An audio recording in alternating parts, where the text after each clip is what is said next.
Social media റീച്ചിന് വേണ്ടി ഒരാളെ കൊന്നിരിക്കുന്നു. ഒരുപാട് സങ്കടമുണ്ടാക്കുന്ന ഒരു വാർത്തയാണ് അല്പസമയങ്ങളായിട്ട് നമുക്ക് കേൾക്കാനായിട്ട് സാധിക്കുന്നത്. ഈ പറയുന്നത് പോലെ ഒരു KSRTC ബസ്സിൽ ഒരു പെണ്ണ് യാത്ര ചെയ്യുന്നു. ആ ഒരു പെണ്ണിന്റെ തൊട്ടടുത്ത് നിന്നിരുന്ന ഒരു വ്യക്തി തന്റെ ശരീരത്തിൽ തൊട്ടു എന്നുള്ള രീതിയിൽ ഒരു വീഡിയോ എടുത്ത് സോഷ്യൽ മീഡിയ പ്ലാറ്റ്ഫോമുകളിൽ അപ്ലോഡ് ചെയ്യുന്നു.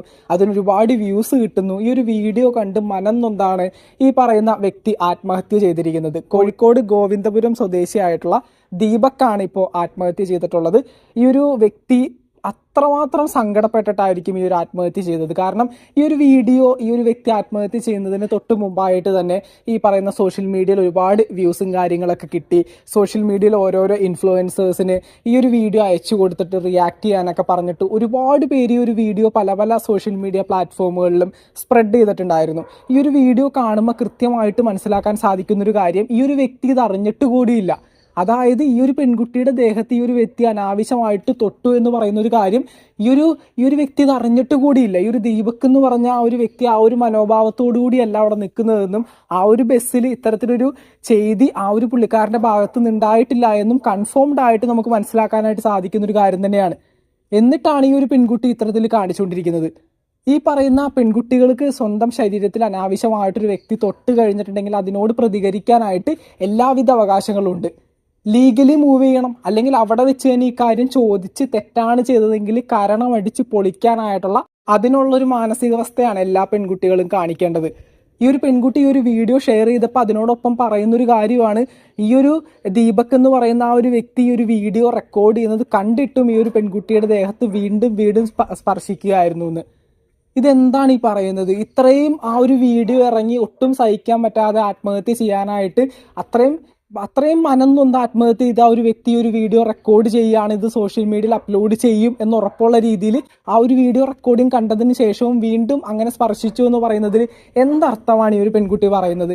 എന്തൊക്കെയാണെങ്കിലും സോഷ്യൽ മീഡിയയിൽ ഇപ്പോൾ ഇതൊരു കോമൺ ട്രെൻഡായി മാറി. ഒരു KSRTC ബസ് ഉണ്ടാവും, ഒന്നില്ലെങ്കിൽ ഒരു സീറ്റിലിരിക്കുമ്പോൾ ഒരു പെൺകുട്ടിയുടെ അടുത്ത് വന്നിരിക്കും, അല്ലെങ്കിൽ എഴുന്നേറ്റ് നിൽക്കുമ്പോൾ ഒരു പെൺകുട്ടിയുടെ അടുത്ത് വന്ന് നിൽക്കും. അത്തരത്തിൽ ആൺകുട്ടികൾ അനാവശ്യമായിട്ട് ഈ പറയുന്ന പെൺകുട്ടികളെ കയറി പിടിച്ചു, തൊട്ടു, അവരുടെ അനാവശ്യമായിട്ടുള്ള ഈ സ്വകാര്യ ഭാഗങ്ങളിൽ സ്പർശിച്ചു എന്നൊക്കെ പറഞ്ഞുകൊണ്ട് ഒരുപാട് വീഡിയോസ് ഇപ്പോൾ നമുക്ക് ഇൻസ്റ്റാഗ്രാമിൽ കാണാൻ പറ്റും. ഇതിനകത്ത് ജെനുവിൻ ആയിട്ടുള്ള ക്ലിപ്സ് ആണ് നമുക്ക് മനസ്സിലാക്കാൻ സാധിക്കുന്ന ഒരു കാര്യം. ആ ഒരു സമയത്ത് ഈ ഒരു പെർട്ടിക്കുലർ പെൺകുട്ടി ആ ഒരു പെർട്ടിക്കുലർ വ്യക്തിയോട് ചൂടാവുന്നുണ്ട്. ആ ഒരു ചൂടാവുന്ന സമയത്ത് ആ ഒരു വ്യക്തി മാപ്പ് പറയുന്നുണ്ട്, അല്ലെങ്കിൽ ആ ഒരു സ്ഥലത്ത് നിന്ന് പെട്ടെന്ന് രക്ഷപ്പെട്ടു പോകാനായിട്ട് ശ്രമിക്കുന്നുണ്ട്. ഈ ഒരു വീഡിയോ കാണുമ്പോൾ വ്യക്തമായിട്ട് മനസ്സിലാക്കാൻ സാധിക്കുന്ന ഒരു കാര്യമാണ്, ഈ പറയുന്ന ദീപക് എന്ന് പറയുന്ന വ്യക്തി ഈ ഒരു വീഡിയോ റെക്കോർഡ് ചെയ്യുന്ന കാര്യം അറിഞ്ഞിട്ട് കൂടിയില്ല. അദ്ദേഹം ഒരു സാധാരണക്കാരൻ എങ്ങനെയാണ് ഒരു ബസ്സിൽ നിൽക്കുന്നത് ആ ഒരു രീതിയിൽ തന്നെയാണ് നിൽക്കുന്നത്. അല്ലാതെ ഈ പറയുന്ന പോലെ ആ ഒരു പെൺകുട്ടി പറയുന്ന പോലെ ആ ഒരു പെൺകുട്ടിയുടെ സ്വകാര്യ ഭാഗത്തൊന്നും കയറി പിടിച്ചൊന്നുമല്ല ഈ ദീപക് നിൽക്കുന്നത്. അതും വീഡിയോ റെക്കോർഡ് ചെയ്യുന്നത് കണ്ടിട്ടും വീണ്ടും അദ്ദേഹം അത് ആവർത്തിച്ചു എന്ന് പറയുമ്പോൾ എന്താ ഈ കാര്യത്തിലൊക്കെ പറയാം? ഒരു സോഷ്യൽ മീഡിയയിൽ ഒരു വീഡിയോ ഇട്ട് ട്രെൻഡിങ് ആയി നാലാൾ അറിയാൻ വേണ്ടി ഒരാളുടെ ജീവനും ജീവിതവും ഇല്ലാതാക്കുന്ന രീതിയിൽ തരം താഴ്ന്ന പ്രവർത്തികൾ ഇനിയെങ്കിലും ആരും ചെയ്യാതിരിക്കുക. അതുപോലെ തന്നെ ഈ ഒരു കേസിൽ കോഴിക്കോട് ഗോവിന്ദപുരം സ്വദേശിയായിട്ടുള്ള ദീപക്കിന്റെ ഡീറ്റെയിൽസ് നമ്മൾ അന്വേഷിച്ച സമയത്ത് അറിയാനായിട്ട് സാധിച്ചത് ഒരു പാവപ്പെട്ട ഒരു അച്ഛനും അമ്മയും മാത്രമാണ് ഈ ദീപക്കിനുള്ളത്. അവർക്ക് ജോലിക്ക് പോലും പോകാനായിട്ട് സാധിക്കാത്ത അച്ഛനെയും അമ്മയും നോക്കുന്നത് ഈ പറയുന്ന ദീപക് എന്ന് പറയുന്ന വ്യക്തിയാണ്. ഇത്രയും പ്രായമുള്ള ആ ഒരു അച്ഛനും അമ്മയും ഇനി ആരെ ആശ്രയിച്ച് ജീവിക്കും? ഈ പെൺകുട്ടി പോയിട്ട് അവരെ നോക്കുമോ? ഇനി ജീവിതകാലം മൊത്തം ഒത്തിരി കഷ്ടപ്പെട്ടാണ് ഈ പറയുന്ന ദീപക് എന്ന് പറയുന്ന വ്യക്തി സ്വന്തം മാതാപിതാക്കളെ നോക്കുന്നത്. ആ നാട്ടുകാരോടൊക്കെ കൃത്യമായിട്ട് സംസാരിക്കുന്ന സമയത്ത് മനസ്സിലാക്കാൻ പറ്റുന്നൊരു കാര്യം, ദീപക് വളരെ മാന്യമായിട്ട് എല്ലാവരോടും വളരെ സൗമ്യമായിട്ട് ഇടപഴകുന്ന ഒരു വ്യക്തിയാണ്. അദ്ദേഹത്തിന്റെ ഭാഗത്തു നിന്ന് അങ്ങനെ ഒരു തെറ്റ് വരില്ല എന്ന് കൺഫേം ആയിട്ട് പറയാണ്.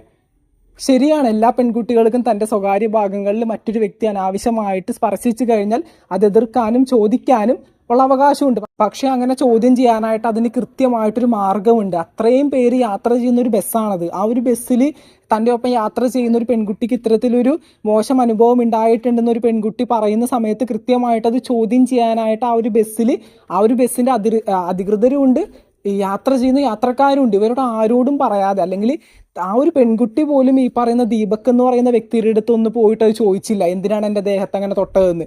അങ്ങനെ ഒരു ബാഡായിട്ടൊരു ഫീലിംഗ് ഉണ്ടായിട്ടുണ്ടെങ്കിൽ നേരിട്ടൊന്ന് ചോദിച്ച് ആ ഒരു കാര്യം തെറ്റാണെന്നുണ്ടെങ്കിൽ ചോദ്യം ചെയ്ത് ചെകിടടിച്ച് പൊട്ടിക്കാനായിട്ടുള്ളൊരു മനോഭാവം ഉണ്ടാവണം. ഇതിനു മുമ്പുള്ള പല വീഡിയോസിലും ഇതുപോലെ സിമിലർ ആയിട്ട് തോന്നുന്ന പല വീഡിയോസിലും നമ്മളത് കാണാനായിട്ട് സാധിക്കുന്നുണ്ട്. ഇത് അദ്ദേഹം അറിഞ്ഞിട്ട് കൂടിയില്ല ഈ ഒരു വീഡിയോ എടുത്തത്.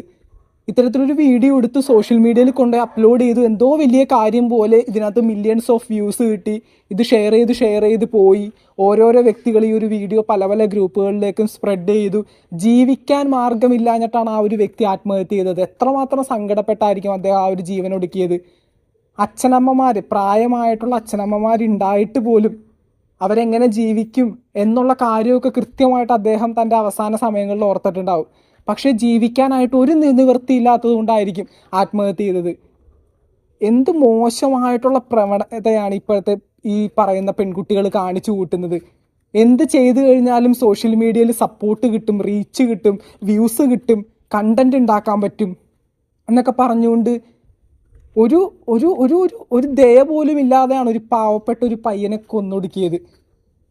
വളരെ മോശമെന്ന് തന്നെ പറയേണ്ടി വരും. തീർച്ചയായിട്ടും ഈ ഒരു പെൺകുട്ടിക്കെതിരെ കേസ് എടുക്കണം. അതിൻ്റേതായിട്ടുള്ള കൃത്യമായിട്ടുള്ള നിയമപരമായിട്ടുള്ള രീതിയിൽ ഈ ഒരു പെൺകുട്ടിക്കെതിരെ കേസ് എടുക്കണമെന്ന് തന്നെയാണ് കൃത്യമായിട്ട് നമുക്ക് പറയാനായിട്ടുള്ളത്. ഇനിയിപ്പോൾ എന്തൊക്കെ കേസ് എടുത്തിട്ടും എത്രയൊക്കെ ശിക്ഷ കൊടുത്തിട്ടും ആ ഒരു അച്ഛനമ്മമാർക്ക് പോയ മകനെ കിട്ടുമോ? ഭയങ്കര മോശം. ഒരുപാട് സങ്കടം തോന്നി ഒരു വാർത്ത കേട്ട സമയത്ത്. എന്തൊക്കെയാണെങ്കിലും ഇനി വരുമ്പോഴെങ്കിലും കൃത്യമായിട്ട് ഇത്തരത്തിലൊരു മോശം അനുഭവം തൻ്റെ ജീവിതത്തിൽ ഉണ്ടായിട്ടുണ്ടെങ്കിൽ, സ്ത്രീകളോ ആണുങ്ങളോ പെണ്ണുങ്ങളോ കുട്ടികളോ ആരുമായിക്കോട്ടെ, ജീവിതത്തിൽ ഇത്തരത്തിലൊരു മോശം അനുഭവം ഉണ്ടായിട്ടുണ്ടെങ്കിൽ കൃത്യമായിട്ട് അത് സൊസൈറ്റിയുടെ മുമ്പിൽ ചോദ്യം ചെയ്യാനായിട്ടും ആ ഒരു പെർട്ടിക്കുലർ ടൈമിൽ ചോദ്യം ചെയ്ത് അതിൻ്റെ ഒരു ആൻസർ കണ്ടെത്താനായിട്ട് ശ്രമിക്കുക. അല്ലാതെ ഇത്തരത്തിലൊരാളുടെ ജീവിതം ഇല്ലാതാക്കുന്ന രീതിയിൽ ചെയ്യാതിരിക്കുക ആരും. എന്തൊക്കെയാണെങ്കിലും ഈ ഒരു വിഷയം കേട്ടപ്പോൾ ഒരുപാട് സങ്കടം തോന്നി. നിങ്ങളുടെ അഭിപ്രായങ്ങൾ തീർച്ചയായിട്ടും താഴെ കമൻറ്റ് ബോക്സിൽ രേഖപ്പെടുത്തുക. മറ്റൊരു വീഡിയോ ആയിട്ട് നമുക്ക് വീണ്ടും കാണാം. താങ്ക്